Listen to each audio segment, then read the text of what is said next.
नमस्कार, तुम्हा सर्वांचे पूजा कॉर्नरमध्ये अगदी मनापासून स्वागत करते।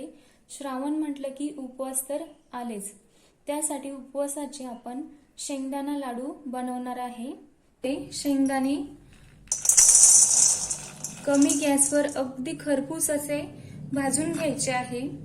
शेंगदाणे हे कमी गॅसवरच भाजायचे आहे, त्यामुळे शेंगदाणे आतमध्ये पूर्ण भाजले जातात आणि लाडूही खमंग होतात। या ठिकाणी आपले शेंगदाणे अगदी खरपूस असे भाजून झाले आहे।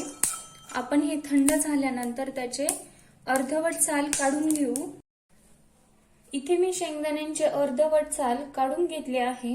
आपण 1 वाटी शेंगदाण्यासाठी 1 वाटी गूळ वापरणार आहे। तुम्ही जर 1 किलोच्या प्रमाणामध्ये बनवणार असाल तर 1 किलो शेंगदाण्यासाठी 1 किलो गूळ वापरायचा आहे। थोडंफार प्रमाण मागे पुढे झालं तरी काही हरकत नाही। आपण आता हे शेंगदाणे मिक्सरच्या जारमध्ये काढून घेऊ आणि लाडू बनवण्यासाठी एक ट्रिक आहे, ती पण मी तुम्हाला सांगते। मिक्सरच्या जारमध्ये आपल्याला अर्धी वाटी शेंगदाणे अगोदर टाकून घ्यायचे आहे। त्यानंतर मग आपल्याला गूळ टाकून घ्यायचा आहे।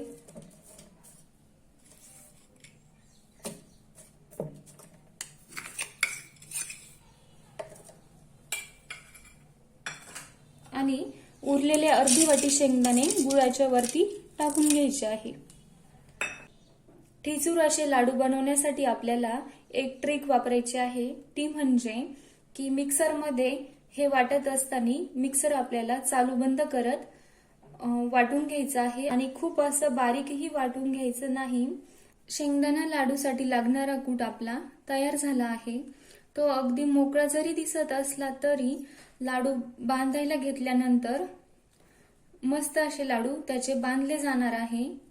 आपण आता लाडू बांधून घेऊ। तुम्ही पाहू शकता या ठिकाणी मस्त असा आपला लाडू बांधला जात आहे। या प्रकारे आपल्याला सर्व लाडू बांधून घ्यायचे आहे। तुम्ही पाहू शकता मी मीडियम साइज मध्ये लाडू बांधला आहे। तुम्ही या प्रकारे लाडू बांधू शकता।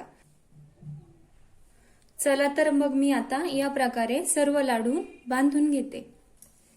या ठिकाणी तुम्ही पाहू शकता आपले लाडू परफेक्ट असे तयार झाले आहे। अगदी चिकटही नाही आणि अगदी मोकळेही नाही, मस्त असे आपले लाडू झाले आहे।